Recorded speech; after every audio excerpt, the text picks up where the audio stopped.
प्यारे सज्जनों, जब किसी को नामदान मिल जाता है तब उसे नामदान का अहंकार हो जाता है। उसे अहंकार हो जाता है कि हम सत्संगी हैं और दूसरे गैर सत्संगी। संत कहते हैं, भाई यहाँ पर कोई गैर नहीं, सब उसी कुल मालिक के जीव हैं। हम इन बातों में पड़ जाते हैं, दुनिया के अहंकार को छोड़ते नहीं, रूहानियत के अहंकार को और बढ़ा लेते हैं। हमने तो उससे नामदान लिया है, वो बहुत पहुँचे हुए संत हैं। इस प्रकार की विचारधारा पैदा हो जाती है। संत कहते हैं, अगर गुरु तुम्हारे पहुँचे हुए हैं तो उनसे आपको कोई फायदा होने वाला नहीं। आपको जो नामदान दिया जाता है, जो युक्ति बतलाई जाती है, जो तरीका बतलाया जाता है कि कैसे उस कुल मालिक की याद में बैठता है, आप अगर बैठते हैं तो आपके ऊपर गुरु की प्रसन्नता उतरती है। और कुछ लोग ये कहते हैं कि मन हमारे ऊपर हावी हो जाता है, हमसे भजन श्रवण नहीं हो पाता।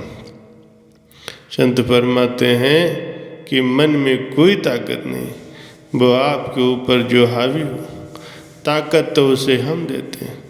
मन में कोई ताकत नहीं है, लेकिन हम तो तरह तरह की बातें बनाते हैं कि मन ने ये सब कुछ करवा दिया, काल ने ये सब कुछ करवा दिया।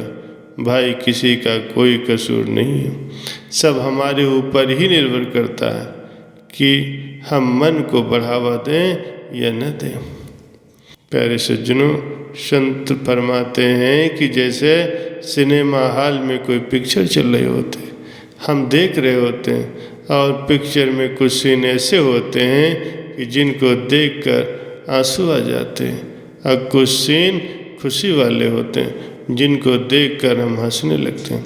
लेकिन बाद में हमें ये ख्याल आता है कि ये तो पिक्चर है, सच्चाई तो है नहीं। ऐसे ही हमारे साथ भी होता है, हम मन के पीछे लग जाते हैं और इस माया को सत्य मान लेते हैं। मन हमें इसमें बुरी तरह से फंसा देता है, हम पर हावी हो जाता है, जबकि मन में कोई ताकत नहीं है। हम ही इस मन को ताकत देते हैं और धीरे धीरे माया में फंसते चले जाते हैं। संत फरमाते हैं, अगर हम मालिक से रिश्ता बनाएं, उस मालिक की याद में बैठें, तो हम अपने जीवन में एक बैलेंस रख सकते हैं। हमें कोई घर बार छोड़कर कहीं जाना नहीं है, हमें बीच का रास्ता अपनाना है। घर परिवार को भी देखना है, जिम्मेदारियां भी निभानी हैं और परिवार की तरफ ध्यान भी देना है। इसे ही बीच का रास्ता कहते हैं। जब भी हम किसी संत महापुरुष को देखते हैं तो हम उसके पैरों को पकड़ना शुरू कर देते हैं, उसके कपड़ों को हाथ लगाना शुरू कर देते हैं। भाई, अगर रूहानियत कपड़ों में होती, इन सब चीज़ों में होती, तो संत महात्मा पहले ही अपने कपड़े फाड़ कर आपको दे देते। हम इन्हीं चीज़ों में फंसे हुए हैं। हमें मालिक ने विवेक दिया है, हमें सोचना चाहिए, समझना चाहिए कि क्या करना है। हर एक चीज़ का कोई न कोई मकसद जरूर होता है। पर सज्जनों, हम सत्संग में सुनते आए हैं कि मालिक ने हमें ये जीवन दिया है, हमें ये मौका दिया है, किस लिए? कि मालिक की भक्ति की जा सके, जन्म मरण के बंधन से छुटकारा पाया जा सके, भवसागर से पार हुआ जा सके। लेकिन हमारी हालत तो उस गधे की जैसी हो गई है जो दूसरों का बोझ उठाता फिरता है। एक बार एक शिष्य और उनके गुरु किसी जंगल से जा रहे थे। रात हो गई तो साधु महात्मा ने अपने शिष्य से कहा, भाई जाओ, जा कर के लकड़ियाँ और घास फूस लेकर के आओ, रोटी बनानी है, आग चाहिए। तो शिष्य ने सोचा, अगर मैं जंगल में गया, कोई पहाड़ी जानवर निकल कर के आ गया, मेरी जान खतरे में पड़ जाएगी, इसलिए मैं नहीं जा सकता। उसने बहाना बनाया कि गुरुजी, अगर मैं जंगल में गया तो मेरी पीठ आपकी तरफ हो जाएगी और मैं ऐसा कैसे कर सकता हूँ। तो उस साधु महात्मा ने खुद जंगल में जाकर के लकड़ियाँ उठाई और घास फूस इकट्ठा की। इसके बाद उसने झोपड़ी बनाई और रोटी बनाई।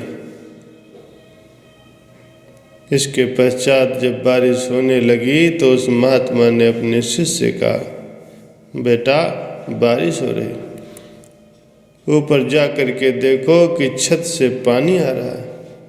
तो शिष्य ने फिर सोचा, अगर मैं झोपड़ी के ऊपर गया, कहीं मेरा पैर फिसल गया, कहीं मुझे चोट लग गई तो मैं क्या करूँगा, मुझे यहाँ कोई बचाने वाला भी नहीं होगा। उसने सोचा और फिर अपने गुरुजी से कहा, गुरुजी मैं ऐसा नहीं कर सकता, अगर मैं छत पर गया तो आप नीचे होंगे, मैं आपके ऊपर होऊंगा, ये अच्छा नहीं लगता, मैं ऐसा बिल्कुल नहीं कर सकता। तो उस महात्मा ने खुद ही जा कर के उस झोपड़ी को ठीक किया। जब महात्मा ने कहा कि भाई आओ खाना खा लो, तो शिष्य ने हाथ जोड़ करके कहा, गुरुजी मैंने आपके 2 हुक्म नहीं माने, ये मेरी गलतियां थी और आपने मेरी गलतियों को क्षमा कर दिया। उसने गुरु के चरण पकड़ लिए। उसने कहा, मैंने आपके 2 हुक्म नहीं माने, लेकिन मैं 3रा हुक्म आपका जरूर मानूंगा। और वो खाना खाने के लिए तैयार हो गया।